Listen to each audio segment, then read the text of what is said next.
오늘 우리에게 주신 하나님의 말씀은 로마서 12장 4절로 8절까지의 말씀입니다. 신약성경 로마서 12장 4절로 8절까지의 말씀입니다. 로마서 12장 4절로 8절 말씀 제가 봉독해 드리겠습니다. 우리가 한 몸에 많은 지체를 가졌으나 모든 지체가 같은 기능을 가진 것이 아니니 이와 같이 우리 많은 사람이 그리스도 안에서 한 몸이 되어 서로 지체가 되었느니라.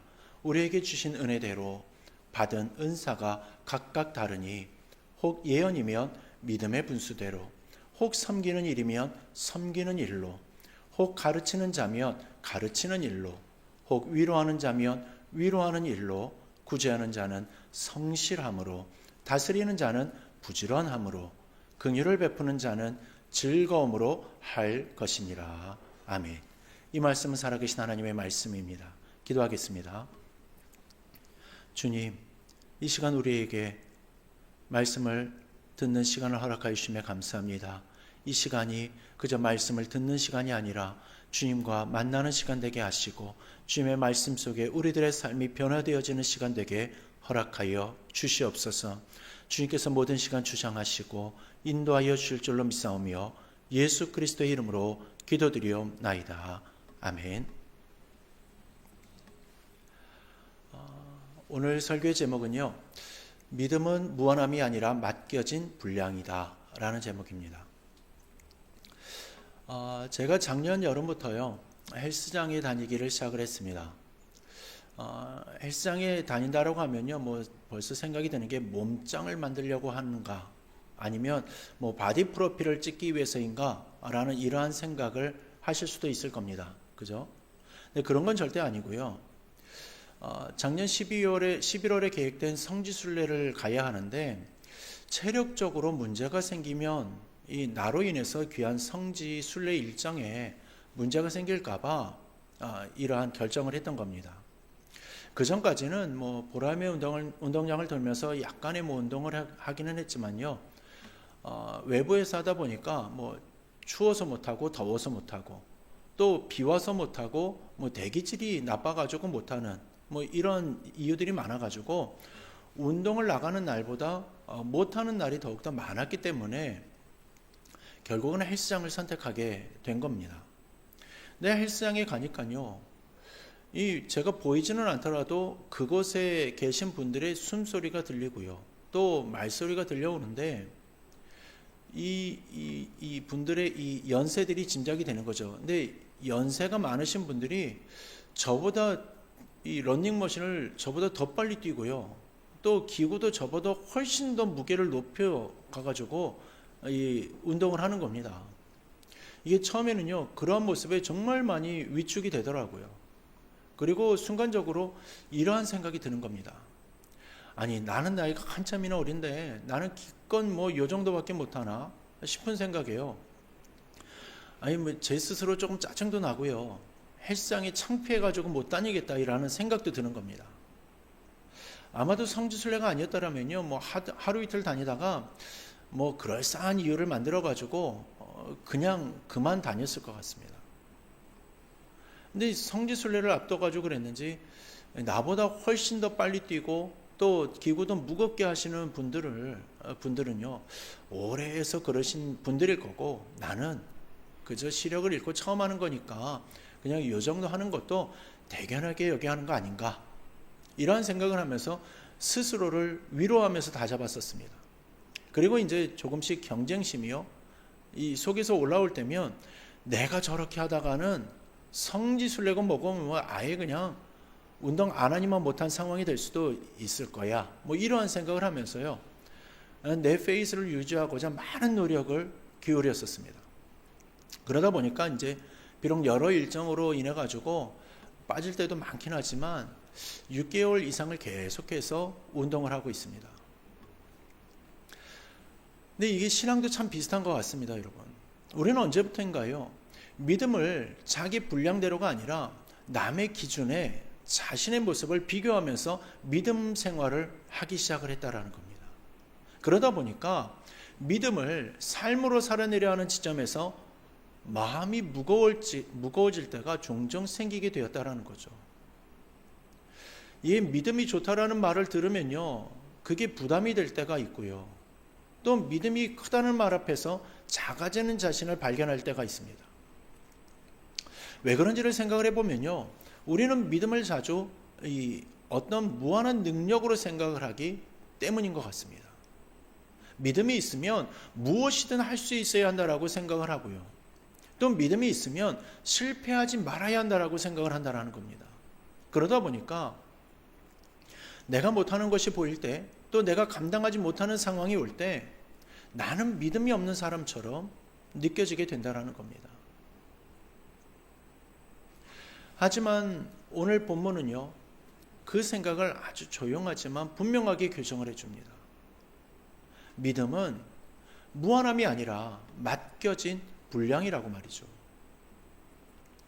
사도 바울은 로마교회 성도들에게 자신을 과대평가하지 말라고 권면합니다. 또한 마땅히 생각할 그 이상의 생각을 품지 말라고 말을 하죠. 이 말은요, 스스로를 낮추라는 의미만을 가진 말이 아닙니다. 현실을 바로 보라라는 말이죠. 하나님이 정해신 자리를 인정하라 라는 말입니다. 바울은 이렇게 말을 하고 있습니다. 하나님께서 각 사람에게 나누어 주신 믿음의 분량대로 생각하라. 여기서 분량이라는 말이 보이는데요, 이 단어가 오늘 말씀의 핵심입니다. 바울이 사용한 단어의 원어는요, 메트론입니다. 이 메트론이라는 단어는요, 우리가 사용하는 미터의 기원이 되는, 줄자의 미터라는 단어 있죠. 그 미터의 기원이 되는 단어이기도 한데요, 메트론이라는 단어에는 척도 또는 범위라는 뜻이 담겨져 있습니다. 또한 어떠한 한계라는 뜻도 있습니다. 그러니까 믿음의 분량이라는 말은 믿음의 크기를 비교하라 라는 말이 아니라는 겁니다. 믿음의 한계를 인정하라 라는 말인 거죠. 하나님은요, 우리의 믿음은 무한하지 않다라는 것을 아십니다. 하나님은 나의 한계를 알고 계시죠. 그래서 바울은요, 이 믿음의 분량을 설명하기 위해서 몸의 비유를 사용하는 겁니다. 사람의 몸은 하나이지만 그 안에는 많은 지체가 있습니다. 손이 있고 또 발이 있고요. 또 눈이 있고 귀가 있죠. 중요하지 않은 게 없습니다. 모두 다 중요하죠. 그러나 모두 같지는 않습니다. 손이 발의 역할을 하려고 하면 문제가 생길 수밖에 없죠. 또 눈이 귀의 역할을 하려고 하면요, 혼란이 오게 될 것입니다. 그러기에 각 지체는요, 자기에게 주어진 역할을 충실히 해야 하는 거죠. 이처럼 각 지체들에게는요, 자기에게 맡겨진 기능이 있습니다. 그리고 그 기능에는 분명한 한계가 있습니다. 그러나 그 한계는요, 결핍이 아니라 질서라는 겁니다. 질서를 주관하시는 하나님의 설계라는 거죠. 하나님은요, 우리를 무지한 존재로 부르지 않으셨습니다. 하나님은요, 우리를 맡겨진 분량 안에서 충실한 존재로 부르셨습니다. 그러기에 바울은 말을 합니다. 한 몸에 많은 지체가 있지만 그 모든 지체가 같은 기능을 가진 것은 아니라고 말이죠. 이 말씀이 너무 익숙해가지고 우리가 그냥 지나치기 쉬운 말일 겁니다. 하지만 여기에 아주 중요한 교리가 담겨져 있습니다. 먼저 바울은요, 몸이 하나라고 말을 하고 있는데 이것은요, 교회의 본질을 말을 하는 겁니다. 성도로 부름받은 우리는 하나의 몸이라는 겁니다. 그런데 동시에 그 몸 안에는 많은 지체들이 있다라고 말을 하고 있죠. 이것은 다양성을 말을 하는 겁니다. 하나 안에 많은 다름이 있다라는 거죠. 그리고 결정적으로 각 지체의 기능은 서로 다르다라고 말을 하고 있습니다. 여기서 바울이 말을 하고 싶은 것은요, 이것입니다. 하나님은 동일함을 만들지 않으셨다라는 것입니다. 다시 말해서 하나님은 복제 인간을 만들지 않으셨다라는 거죠. 하나님은 각 사람에게 서로 다른 기능을 맡기셨습니다. 서로 다른 역할을 맡기셨다라는 겁니다. 이것이 바로 믿음의 분량이라는 말의 실제적인 의미인 거죠. 믿음의 분량은요, 내가 얼마나 대단한 일을 할 수 있는가가 아닙니다. 믿음의 분량은요, 내가 어떠한 역할로 부름받았는가입니다. 손은 손의 분량이 있습니다. 또한 발은요, 발의 분량이 있죠. 그리고 눈은요, 눈의 분량이 있습니다. 손이 걷지 못한다고 해가지고 손이 쓸모없다라고는 어느 누구도 말을 할 수가 없을 겁니다. 또한 눈이 소리를 듣지 못한다라고 해가지고요, 눈이 실패한 것이 아니죠. 분명 각 지체는요, 각자의 한계가 분명히 존재하지만 그것은 한계가 아니라 집중해야 될 사명으로 주어진 은혜인 겁니다. 바울은요, 이 사실을 통해서 로마 교회의 성도들의 생각을 교정해 주려고 했던 겁니다. 아마도 로마 교회 안에도 비교가 있었을 것입니다. 누가 더 중요한가? 누가 더 은혜를 받았는가? 누가 더 영향력이 있는가? 이 질문들은요, 오늘 우리들에게도 너무나 익숙한 질문이지 않습니까? 우리는 자주 다른 사람들의 그 역할을 부러워합니다. 다른 사람의 은사를 탐내기도 하죠. 그리고 속으로 이렇게 말을 합니다. 나는 왜 저 사람처럼 못할까? 나는 왜 저 자리에 서지 못할까? 그 순간 우리는요, 믿음의 문제를 능력의 문제로 바꾸어 버리게 되는 겁니다. 하지만 바울은 분명히 말을 합니다. 이것은 능력의 문제가 아니라 질서의 문제라고 말이죠. 하나님은 질서의 하나님이시지 혼란의 하나님이 아니십니다. 그러기에 하나님은 우리들에게 모든 것을 맡기지 않으시고요, 각자에게 맞는 분량을 맡기셨습니다. 그리고 그 분량 안에서 충실하라라고 부르셨습니다. 여기서 우리는 분명한 믿음을 정립해야 할 것입니다. 믿음은 더 많은 것을 가지려는 욕심으로부터가 아니라 이미 받은 것을 인정하는 태도로부터 시작된다라는 겁니다. 또한 믿음은 내 한계를 부정하는 것이 아니라 내 한계를 하나님 앞에서 받아들이는 것이다라는 거죠. 그래서 이 고백이 중요한 겁니다. 하나님은 나의 한계를 아신다. 하나님은요, 내가 어디까지 할 수 있는지를 아십니다. 그러기에 하나님은 내가 어디서 무너지는지까지도 아십니다. 그래서 하나님은 그 한계를 기준으로 나를 부르시는 겁니다. 이 사실을 알 때 믿음은요, 무거운 짐이 아니라 자유가 되는 겁니다. 그리고 더 잘해야 한다는 압박에서 벗어나게 되는 거고요. 다른 사람처럼 살아야 된다는 그 강박에서 벗어나게 되는 겁니다. 이러한 자유를 맛볼 수 있는 것이 바로 나는 나로 부르심을 받았다라는 확신이 생기기 때문인 겁니다. 이것이 바로 로마서 12장이 말을 하는 믿음의 출발점인 거죠. 믿음의 분량의 제한성이라는 말은요, 이론으로는 이해가 될 수 있을 겁니다. 하지만 삶에서는 여전히 적용시키기가 어렵죠. 그래서 성경은 교리만 말을 하지 않고요, 사람의 이야기를 함께 들려줍니다. 예수님께 나온 한 아버지의 이야기가 있습니다.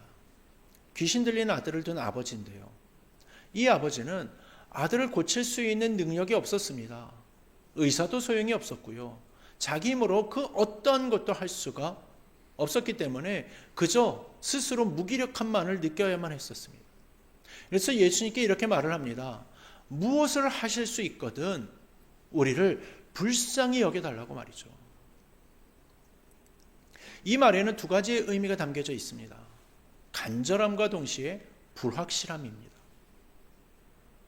그때 예수님이 이렇게 말씀하십니다. 할 수 있거든이 무슨 말이냐.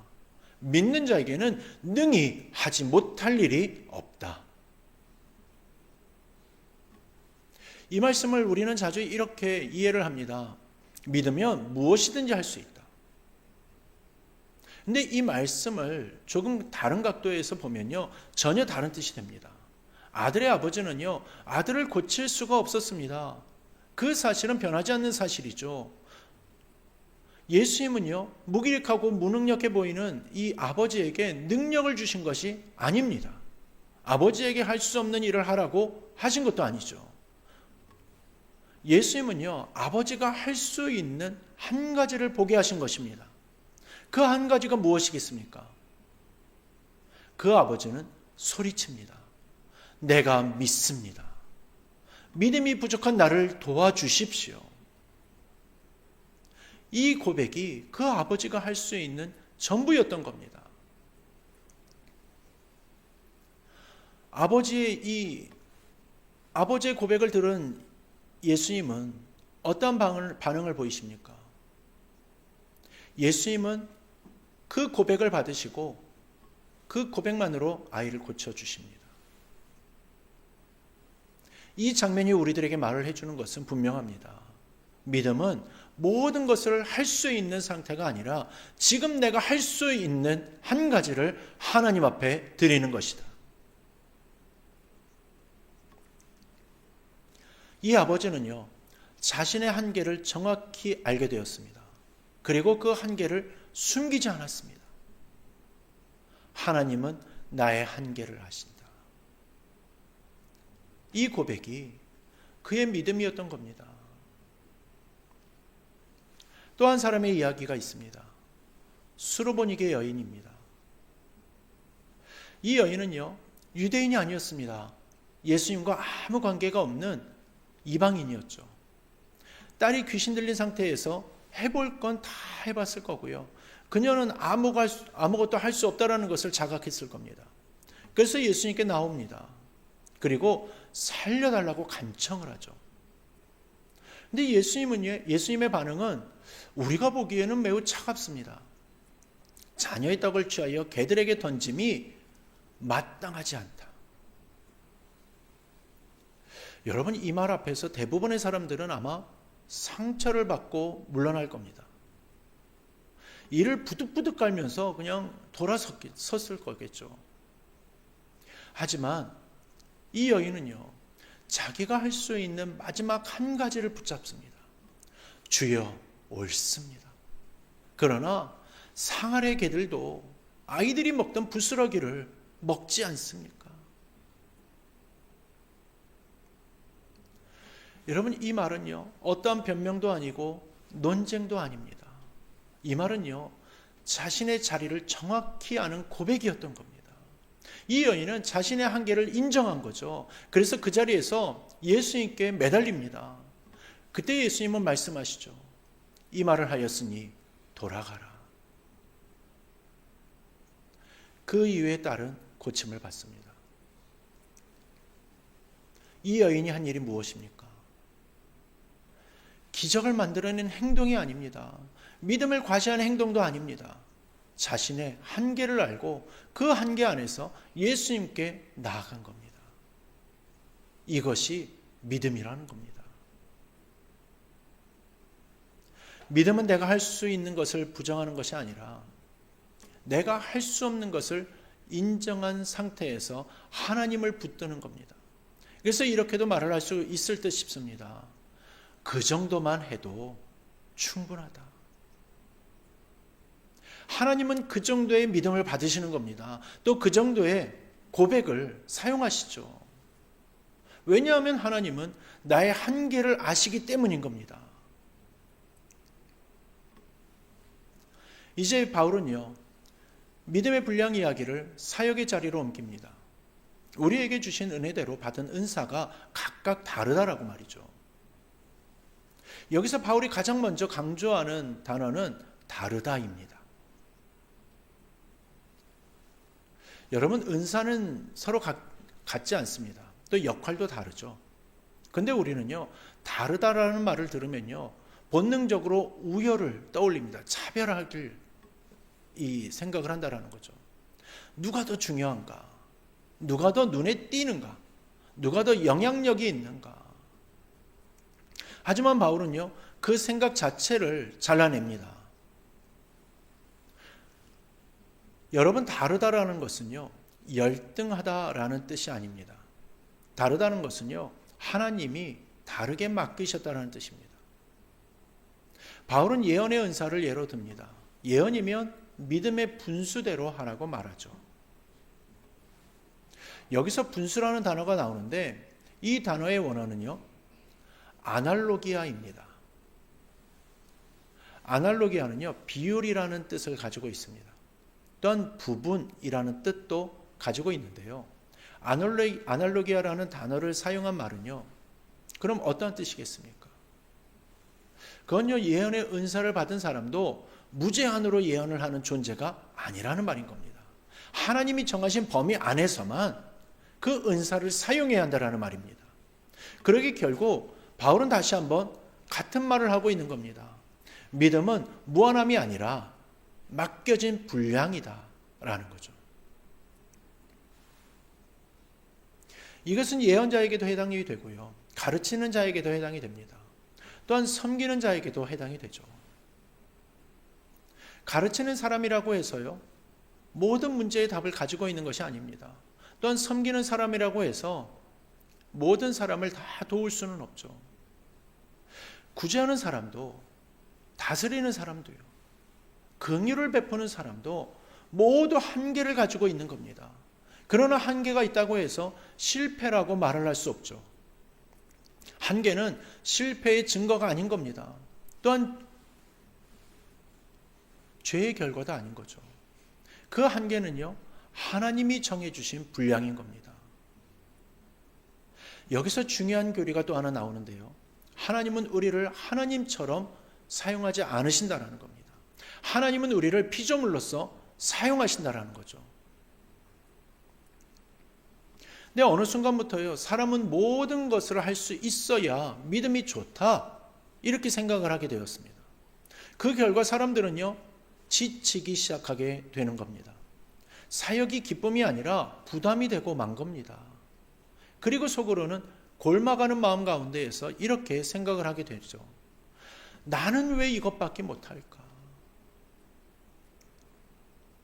바울은 그 질문을 이렇게 바꾸기를 원합니다. 하나님은 왜 이것을 나에게 맡기셨을까? 이 질문으로 바뀌는 순간 사역은 비교가 아니라 소명이 되는 것입니다.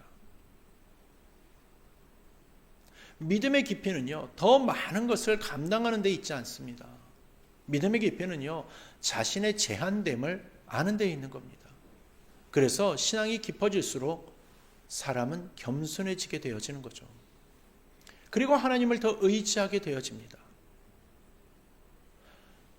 하나님은 나의 한계를 아신다. 이 고백을 하는 사람은요, 자기 자리를 지킬 수 있는 겁니다.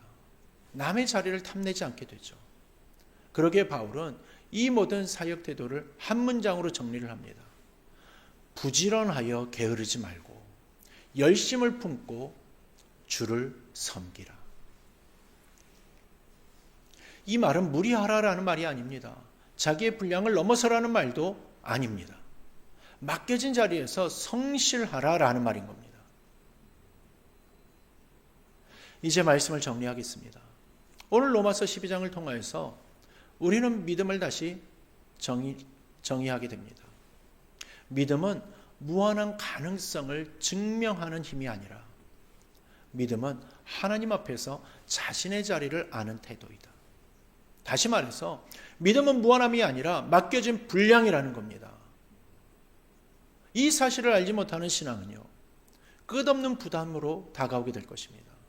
괴로움 속에서도 항상 더 해야 할 것 같고 뭔가를 더 해도 뭔가 항상 부족한 사람인 것처럼 느끼게 되고 마는 거죠. 하지만 이 사실을 알면요, 신앙은 자유가 됩니다. 왜냐하면 하나님은 나에게 모든 것을 요구하지 않으시기 때문입니다.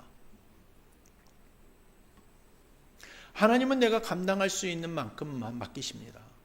그리고 그 이상을 요구하지 않으십니다. 하나님은 나의 한계를 아신다. 이 고백이 오늘 우리를 붙잡아주는 고백인 줄로 믿습니다. 그래서 우리는 다음과 같은 질문 앞에 서게 됩니다. 나는 지금 내 분량을 넘어선 것을 붙잡고 있지는 않은가? 나는 지금 남의 역할을 부러워하며 나의 자리를 무시하고 있지는 않은가? 나는 지금 할 수 없는 일 때문에 자책하며 할 수 있는 일을 미루고 있지는 않은가? 믿음의 사람은요, 모든 것을 하는 사람이 아닙니다. 믿음의 사람은요, 자기가 할 수 있는 것을 하나님 앞에서 정직하게 드리는 사람입니다. 그러게 그 정도만 해도 된다라는 말을 기억하십시오. 하나님은 그 정도의 기도를 들으십니다. 또한 그 정도의 순종을 충분하다 여겨주시며 사용하십니다. 그리고 그 정도의 믿음을 기뻐 받으십니다. 오늘 수협에 나온 우리 모두는요, 각기 다른 자리에 서 있습니다. 연약함의 자리, 사역의 자리, 기다림의 자리, 회복의 자리. 그 자리가 어디든지 하나님은 알고 계십니다. 또한 하나님은 나의 한계를 너무나도 잘 알고 계시죠. 그러므로 비교하지 않아도 됩니다. 조급해하지 않아도 되는 겁니다. 그저 오늘 내가 할 수 있는 한 가지를 하나님 앞에 드리면 되는 겁니다. 부지런함으로, 게으르지 않게 열심을 품고 주를 섬기면 되는 겁니다. 하나님은 그 분량의 믿음을 통하여서 하나님의 일을 이루십니다. 그래서 오늘 이 말씀은 무언가를 증명하라라는 말씀이 아니라 하나님 앞에서 정직하라라는 초대의 말씀인 겁니다. 그러게 우리 사랑하는 모든 성도들은요, 언제나 비교가 아니라 정직함으로 나의 한계를 고백하며 주어진 사명만을 잘 감당하심으로써요, 믿음의 분량을 지켜가는 가운데에서 주님 안에서 한 지체로서 협력하여 선을 이루는 복되고 충성된 성도들 되시기를 주님의 이름으로 축원합니다. 이제 말씀 앞에서 우리 자신의 마음을 잠시 돌아보며 기도의 자리로 나아갔으면 좋겠습니다. 우리는 믿음이라는 이름으로 너무나도 스스로에게 너무 많은 것을 요구하지 않았는지, 또 하나님이 맡기지 않으신 짐까지 억지로 붙들고 살지는 않았는지, 또 한편으로는 할 수 없는 것을 핑계 삼아 할 수 있는 것마저 미루지는 않았는지, 하나님 앞에 서 있는 모습 그대로 우리의 한계를 인정하며 마음을 열고 기도하기를 원합니다. 하나님은 우리의 부족함을 꾸짖기보다 정직한 고백을 기다리시는 분이십니다. 하나님은 나의 한계를 아신다. 이 고백을 마음에 품고 회개와 결단의 기도로 나아가겠습니다.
기도하겠습니다. 하나님 아버지, 오늘 말씀을 통해 우리들의 믿음을 다시 보게 하여 주시니 감사합니다. 우리가 믿음이라는 이름으로 스스로를 속이고 스스로를 짓누르며 살아왔던 것을 고백합니다. 하나님 아버지, 이제는 무한함을 증명하려는 믿음이 아니라 맡겨진 분량 안에서 충실하게 살아가는 믿음을 우리들에게 허락하여 주시옵소서. 할 수 없는 것 앞에서는 겸손하게 멈추게 하여 주시고, 할 수 있는 것 앞에서는 성실하게 순종하게 하여 주시옵소서. 오늘 예배를 마치고 각자의 삶의 자리로 돌아갈 때에 비교가 아니라 소명으로 살아가게 하여 주시고, 하나님은 나의 한계를 아신다라는 이 고백 안에서 자유와 평안을 누리게 하여 주시옵소서. 이 모든 말씀 우리를 아시고 끝까지 붙드시는 예수 그리스도의 이름으로 기도드리오며, 이제는 우리 주 예수 그리스도의 은혜와 하나님 아버지의 극진하신 사랑하심과 성령님의 위로하심과 교통하심과 역사 충만 감동하심이 오직 주님 안에서 그저 이것으로 충분하다 인정해 주시는 하나님 앞에 우리의 믿음의 분량대로 주님 앞에 충성하기를 소망하며 다짐하는 우리 사랑하는 모든 성도들 머리 위에 이제로부터 영원토록 함께 하시기를 간절히 축원하옵나이다. 아멘.